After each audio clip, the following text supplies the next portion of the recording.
Word तो सिर्फ दो हैं, दो वर्ड्स हैं, मॉम गिल्ट। लेकिन जो इसका बोझ है ना, यकीन माने ये बोझ इतना बड़ा होता है कि सांस लेना कभी कभी मुश्किल हो जाता है इस मॉम गिल्ट का। We have with us Sana स्क्रीम हमारे साथ मौजूद है, हमारे साथ अंबर खान मौजूद है। अस्सलाम वालेकुम। How are you? I am good, आप सुनाएं कैसी हैं? अल्लाह का करम, ऑल गुड। दोनों जनाब प्यारी प्यारी माएँ हैं, ठीक है। हमें लाहौर से भी, क्योंकि हमने नफ्सियाती पहलू के वाले से भी जानने की कोशिश करेंगे, तो लाहौर से कुछ देर में हमें डॉक्टर नबी अली खान भी ज्वाइन करेंगी और हमारी दूसरी गेस्ट भी she is on the way.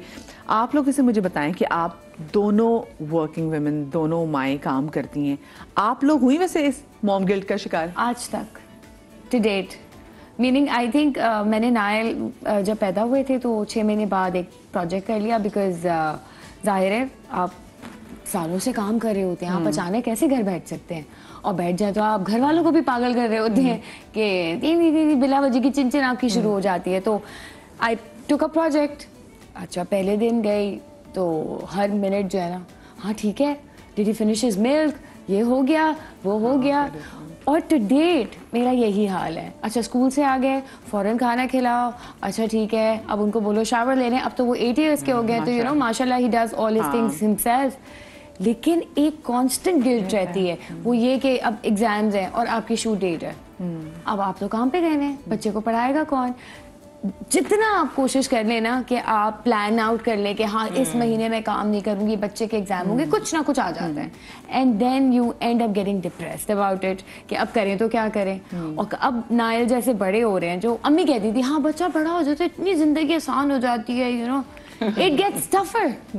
और वो अब क्योंकि वो बोलने लगे हैं कि अम्मा डोंट गो, अम्मा you have to go today as well, तो बस आपका दिल फट के जो है ना वो हाथ में आ जाता है कि शट अप, मैं करूँ तो क्या करूँ, बेचारे को आप क्या जवाब देंगे? बिल्कुल। And you have to go, क्योंकि सिर्फ आप ड्रामे की शूट में तो एक बंदा नहीं होता, you have a whole team behind you and you can not just skip. अभी उनको लास्ट वीक एक चोट लग गई थी और थैंकफुली मेरे डायरेक्टर सच डार्लिंग, मैंने सेट पे जा रही थी, मुझे कॉल आई स्कूल से कि नायल के ना गले पे चोट लगी, उसको पेंसिल पोक हो गया। और गले पे freaked out. I was like अच्छा कि फिर उन्होंने कहा इतनी चोट नहीं है, मैंने कहा अच्छा चलो ठीक है। मैं लोकेशन के बाहर गई हूँ और मुझे पता नहीं दिल में हुआ कि मैं जाके देख लूँ, क्योंकि फिर 10 बजे मेरा पैकअप होगा, रात हो जाएगी, वो तो सो जाएंगे। ही स्लीप्स एट अराउंड 7:38। मैंने कहा मेरी उससे बात ही नहीं होगी, मैं स्कूल भागी। मैं स्कूल गई हूँ, वो आए हैं और वो मुझे देखा है उसने, एंड पूरा जब्त करते हुए ना कि मैं रोऊंगा नहीं, खून भी निकल रहा था, and he had a bandaid and all. तो मैंने कहा नायल लगी okay, yeah I am fine, I was bleeding but I am fine. अम्मा लेट्स गो होम। मैंने कहा नायल मैं तो काम पे जा रही हूँ। अम्मा नो नॉट टुडे। मैंने इसे पिक किया, मैंने कहा आज तो आंधी है, तूफान है, सनास करी, आज तो छुट्टी होगी। Then I called my director, I was like आज मैं आ ही नहीं सकती, नो मैटर व्हाट। लेकिन वो एक ना कांस्टेंट आपकी ना स्ट्रगल होती है माओ की। और आपने अभी ये जो इंट्रो में बात बोली ना कि बाप से कोई नहीं पूछता, ये 100% सही बात है। वो भले आधे घंटे बाद भी कहीं से काम से आएगा तो ओ माय गॉड अभी वो घर से बाहर है, you are so tired, you are so this. माँ 12 घंटे भी काम करके आ जाए ना तो it's like she is a machine. अब आपके भी अब आप बाहर का करके आ गए ना, अब घर देखो आके। नहीं, आपका बेटा स्कूल जाता है, सुबह आपको उठना पड़ता होगा। आई वेक अप एट फजर टाइम कि मैं नाल का नाश्ता खुद बनाऊंगी, सारा कुछ खुद करके उसको खिला के स्कूल ड्रॉप करके Then I start, अच्छा मेरे साथ तो सना, ये मेरा बच्चा भी छोटा, he is not even 3 years old, तो उसका स्कूल लगता है लेट। सुबह आप सोचे कि जब मैं घर से निकलती हूँ, आज बल्कि मैं आपको मजे की बात बताऊँ, मैं आके बनी भाई को भी बता रही थी कि आज ना मुझे मैं इतनी मुतमईन होकर ऑफिस आई हूँ, क्योंकि आज जब मैं सुबह आई हूँ तो मेरे अबू लाहौर से आए हुए हैं, तो मेरा बच्चा वो स्लीपिंग नेक्स्ट टू हिज नाना, वो अपने नाना के साथ लेटा हुआ था। तो मैं देख कितनी खुश हो रही थी कि आज मैं, वरना उसकी नैनी भी बहुत अच्छी है, लेकिन मैं उसको उसके नाना के पास छोड़ दी, तो अपने रिश्ते के साथ वो एग्जैक्टली मुझे यार कोई तो घर पे है, मैं बच्चा जिसके पास छोड़ के आई हूँ। और आज वैसे भी क्योंकि स्कूल वगैरह में ऑफ है, लेकिन वरना उसको उसकी नैनी तैयार करती है, उसको ड्रॉप करती है, फिर उसके अब्बा जब अगर फैसल हो, कभी कराची में फैसल लेने चले जाते हैं, मेरे अब्बू आए तो अब्बू लेने जाएंगे, मैं उसको स्कूल इतना छोड़ सकती हूँ ना, मैं इसको स्कूल से लेने जाती हूँ। तो अम्बर जी मुझे ये चीज़ भी इतनी लगती है, क्योंकि एक दफ़ा मैं आपको मज़े की बात बताऊँ, मैं ना जब जाहिर का हमने स्कूल चेंज किया, हम स्कूल से मैं लेने के लिए गई, मैंने कहा आज मैं लेने जाती हूँ, मैंने ऑफिस से भी कहा, मैंने कहा मैं जल्दी जाऊँगी, मैंने उसको लेने जाना स्कूल से ना, तो मुझे स्कूल के गार्ड ने मुझे रोका, मुझे कहते जी आप। ओह माय गॉड आप कौन? मैंने सब माँ एंटर हो रही है, यही खत्म आप मैंने कहा नहीं खत्म, मुझे और शर्मा जी मैंने कहा मेरा मतलब बच्चा सारे बड़े जी वो बड़े एग्जाम मैंने अम्मा जी मैं तो रुक गई। मैंने कहा यार ये तो मेरे तो स्कूल उस गार्ड को पता नहीं, मैंने कहा मेरा बच्चा अंदर है उसको देख लीजिएगा। खैर ऑफ कोर्स क्योंकि मैं गई हूँ, माओ को पार्टी की जरूरत होती है, बट मुझे वो बड़ा फील, ये तो एक एग्जैक्टली। अच्छा क्योंकि मेरा जाहिर सी बात है मैं शोबिज़ में आई अपनी शादी के बाद। मेरी बेटी समझो मैं उस किस्म की माँ थी कि मैं से बताना चाहूँ कि मैंने अपने बच्चे को, क्योंकि अब तो खैर माशाल्लाह इतने बड़े हो गए, जवान हो गए सारे, तो मैंने कभी छोड़ा नहीं। उस वक्त मेड का भी कॉन्सेप्ट नहीं था या मैंने नहीं रखा, क्योंकि मैं आई वाज इन वर्किंग, मैं नहीं काम करती थी, मैं इतनी पागल थी। अब देखो वक्त के साथ इंसान में चेंजेस आती हैं, आपकी थॉट प्रोसेस चेंज आता है, आपके अंदर कॉन्फिडेंस भी बिल्ट अप होता है।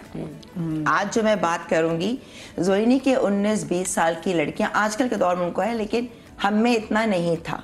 हम चीज़ें बहुत ज़्यादा दरगुजर करते थे, एब्जॉर्ब कर लेते थे, बोलते नहीं थे, बदतमीजियाँ नहीं करते थे। I think your generation was much better. बहुत। तो उस लिहाज से जो है ना, मेरी बेटी मुझे अभी भी याद है, जब छोटी थी तो मैंने अपने कपड़ों का कुछ एग्जीबिशन स्टार्ट किया, कपड़े बनाए। मुझे सब कहते थे कपड़े बनाओ, बिकॉज कुछ हालात ऐसे हो गए आफ्टर मैरिज वेयर मुझे निकलना पड़ा। सही है, तो मैंने कहा नहीं कुछ करना चाहिए, पैसे की कुछ आमदनी होनी चाहिए। तो मेरी सास बहुत स्वीट माशाल्लाह, अभी भी उन्हें ज़िंदगी दे, मतलब she is like my mom too, ठीक है, मेरी बहुत अच्छी सास है, मेरे ससुर भी बहुत अच्छे थे। तो मुझे कहती थी बेटा मैं रिक्शा, उसका लिटरली स्ट्रॉलर होता था, बैग होता था और मेरी बच्ची होती थी 6 महीने की करके, और मैं यकीन करो गाड़ी भी नहीं थी क्योंकि हस्बैंड लेके जाते थे, तो मैं वॉक करके आपकी 2 गलियां छोड़ के मेन रोड पे आते हैं, वहाँ खड़ा के मैं रिक्शा में बैठी हूँ। कहाँ जाती थी? अल्लाह वाला मार्केट, जहाँ पे वो जामा क्लॉथ के बराबर में अल्लाह वाला मार्केट, वहाँ जाकर रिक्शा से उतर रही हूँ, बेटी को प्रैम लिए और कपड़ा खरीद रही हूँ, और फिर 4-5 घंटे वो इसको दूध वूध, मतलब शुरू से मैंने आई थिंक एक तो मेरी नेचर थी, मैंने कभी प्रॉब्लम को प्रॉब्लम नहीं समझा। I was always, you know, कर लूंगी, ये मेरे अंदर था, कर। हालांकि अब मैं सोचती हूँ कितनी स्टूपिड थी मैं कि यार उसको सुकून से घर में सोती, मेरी सास इतनी अच्छी, मेरे हस्बैंड की फुप्पी इतनी अच्छी, वो देख लेती, मगर वो था नीचे सो रही होगी मेरी। अच्छा अब इतनी जो कड़क वो नहीं होती मुर्गी अपने बच्चों को परों के अंदर, मेरा वो आलम था।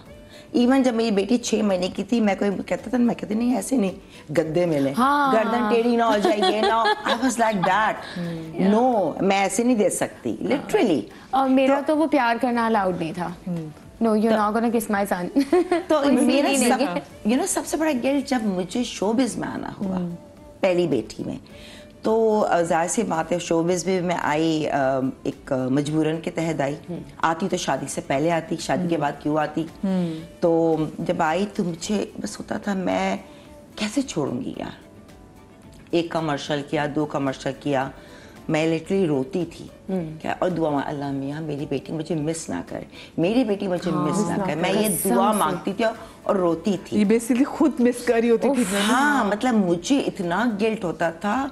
फिर मैं अपने आप की खुद की काउंसलिंग करती थी, मैं क्या करूं, पैसे होंगे हाथ में तो और चीजें अच्छी होंगी, एग्जैक्टली।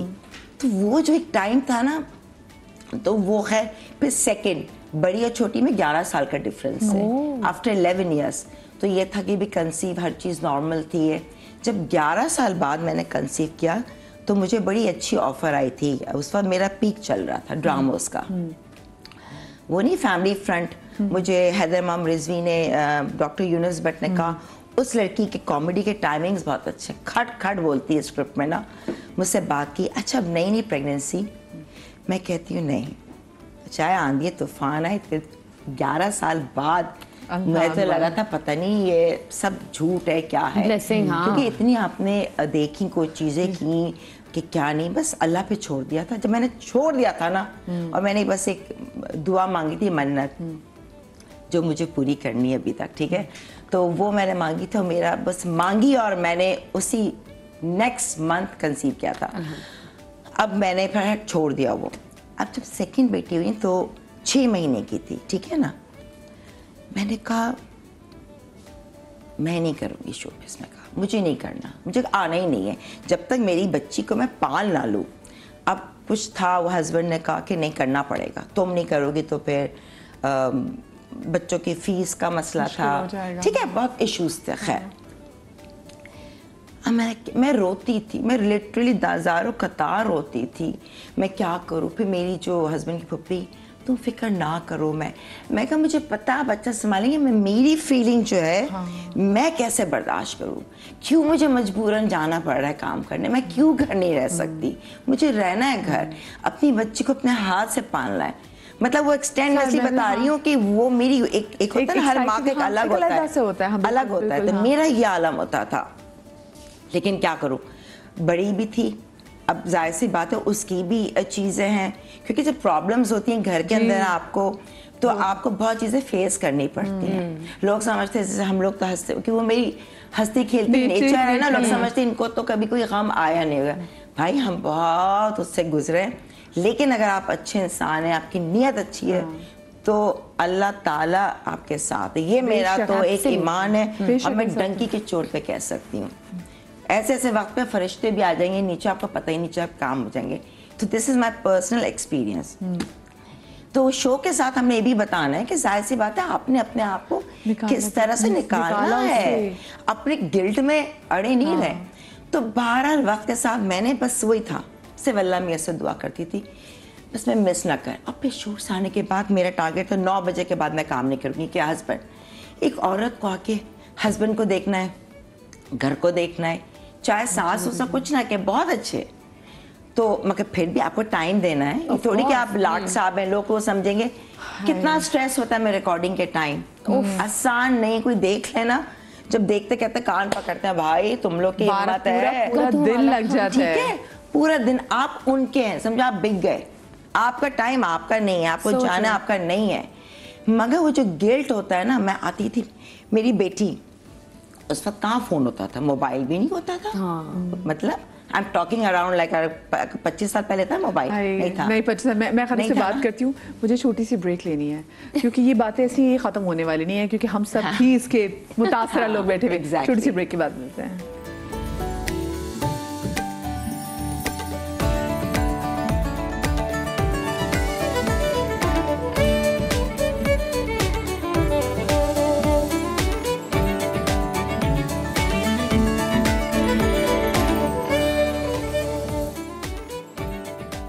जी, ब्रेक के बाद हम आपको एक बार फिर से खुश आमदीद कहते हैं। मॉम गिल्ट के हवाले से आज हम बात करें, और ऐसे में कहूँ कि मॉम गिल्ट की मुतासरा ख़वातीन भी यहाँ पे बैठी हुई है, तो मैं बिल्कुल भी गलत नहीं होंगी, बिकॉज ये ज़िंदगी भर आपके साथ रहता है। और जिस बच्चे के लिए आपने इतना कुछ किया, कल के लिए वो बच्चा आपको अगर कह दे कि आप तो थी नहीं, आप तो खुद काम पे जाती थी, तो फिर तो आपकी ज़िंदगी ख़त्म हो जाती है ना।